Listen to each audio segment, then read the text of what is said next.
Evelyn Carter rushed through the gleaming lobby of Carter Skytech, her heels tapping sharply against the marble floor as employees cleared the way.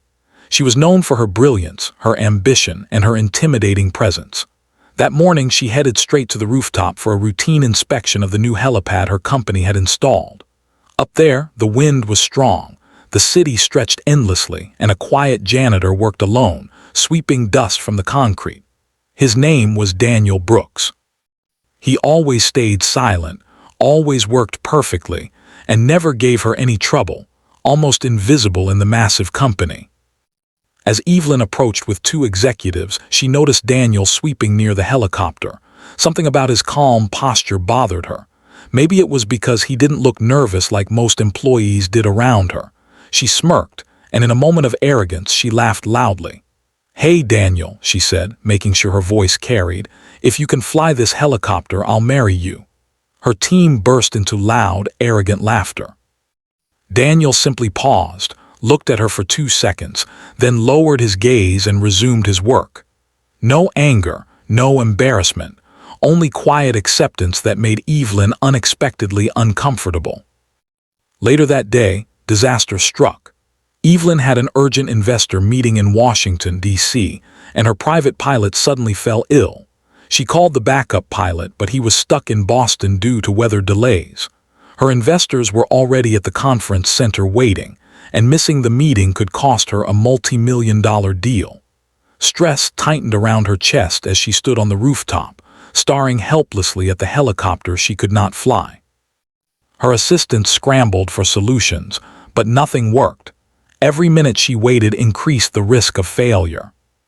While everyone panicked, Daniel approached her quietly. "Ma'am," he said gently, "I heard you need to get to Washington. I can take you there." Evelyn blinked at him, confused and frustrated. "You," she snapped. "You're a janitor, you clean floors, you don't fly aircraft." Daniel didn't flinch, he didn't argue. "I understand why you doubt me," he said calmly, "but I can fly this helicopter safely. If you want to make your meeting, let me help." His confidence unsettled her. Something in his tone, steady, assured, made her hesitate. She searched his eyes and saw no uncertainty, no bravado, only quiet capability. Time was nearly gone. Investors were calling non-stop. Her staff had failed to find any pilot. For the first time that day, Evelyn felt a flicker of desperation. She looked at Daniel, really looked at him. His stance was straight, his hands steady, his expression serious. And for reasons she couldn't explain, she trusted him. "Fine," she said reluctantly, "but if you crash this helicopter, it's on you." Daniel nodded respectfully. Within moments, he stepped into the cockpit with ease, as if he had done it 1,000 times. Evelyn climbed in beside him, her heartbeat racing as the rotors began to turn. The flight of her life was about to begin. The moment the helicopter lifted off the rooftop, Evelyn felt the air shift, not outside but inside the cockpit. Daniel's movements were precise, confident, almost elegant. His hands adjusted the controls with the ease of someone who had spent years in the sky. The helicopter rose smoothly into the blue horizon, leaving New York City shrinking beneath them. Evelyn watched him silently, unable to hide her surprise. He wasn't nervous or hesitant. Instead, he flew with a mastery that rivaled any professional pilot she had ever hired. For the first time, she wondered who this man actually was. They flew over the coastline with the city fading into distant blocks of gray. Evelyn couldn't hold her curiosity any longer. "How do you know how to do all this?" she asked through the headset. Daniel hesitated for a moment as if deciding how much truth to reveal. Then he spoke, his voice steady. "I'm a former U.S. Air Force rescue pilot. I served for 10 years. Evelyn's eyes widened in shock. He continued softly, "I stepped away after losing someone I loved. Cleaning jobs helped me stay busy, helped me not think so much." The weight of his words settled between them. Evelyn felt guilt prick her chest as she remembered her cruel joke earlier. She had mocked him without knowing anything about him, without caring to. Now she sat beside a man who had risked his life for his country, who had once flown through storms and battle zones, and she had treated him like he was nothing. "I'm sorry," she said quietly, the words unfamiliar on her tongue. "I shouldn't have spoken to you like that." Daniel glanced at her briefly, offering a small, understanding smile. It's all right. People see uniforms, they don't see stories. When they landed in Washington, the investors waiting outside assumed Daniel was an elite pilot Evelyn had hired. They even complimented her on her choice of staff. Daniel stepped back respectfully as she handled the meeting, but her eyes kept drifting to him through the glass window. She felt a strange mix of admiration and shame. If he hadn't stepped in, her deal would have collapsed. After the successful presentation, she hurried to him, almost breathless. "You saved my career today," she said honestly. "I owe you far more than an apology." Daniel shook his head.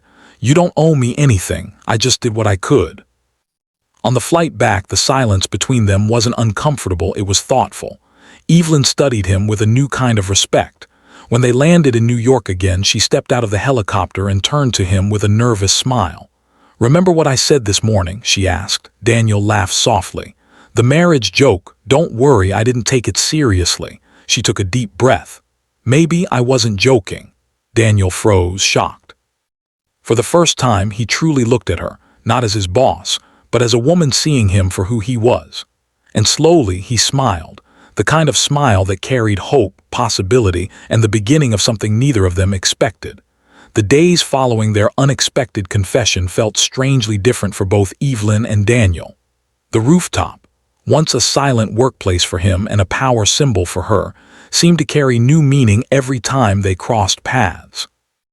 Evelyn found excuses to check the helipad more often, pretending to inspect maintenance schedules while her eyes searched for him. Daniel, though still humble and reserved, sensed the shift in her behavior. He had never expected a CEO to look at him the way she now did, with curiosity, with softness, with something unspoken lingering in her gaze. It unsettled him, yet warmed something inside him. One evening, Evelyn stayed late at the office, reviewing documents for a new aviation project. She noticed the janitor cart parked outside her glass office door and stepped out. Daniel was polishing a window. Unaware she was watching him. "You're working late," she said softly. He looked up, slightly startled. "I could say the same to you," he replied with a small smile. She stepped closer. "Daniel, I meant what I said in the helicopter. I don't know what it means yet, but I don't want to ignore it." His expression softened, but his eyes held caution. He had been hurt before, deeply. Daniel leaned against the cleaning cart, choosing his words carefully. "Evelyn, I like you. I respect you, but your world and mine aren't the same. I've seen enough in life to know that different worlds can collide beautifully or crash painfully." She moved closer, closing the space between them. "Maybe they don't have to be different," she whispered. "Maybe you've been living below your worth because of your past, and maybe I've been living above mine because of my title." Her words surprised even herself. Daniel stared at her, searching for sincerity. He found it, the kind that couldn't be faked. The next day, Evelyn made a bold decision.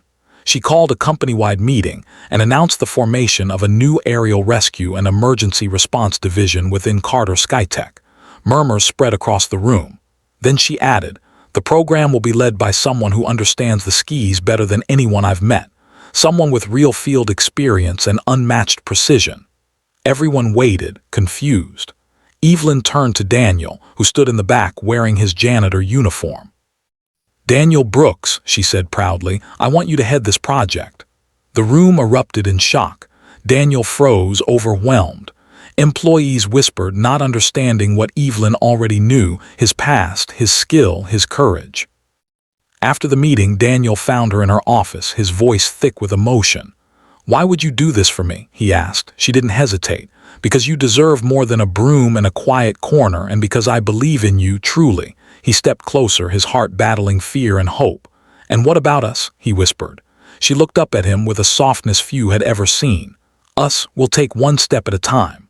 Daniel exhaled deeply, relief washing through him.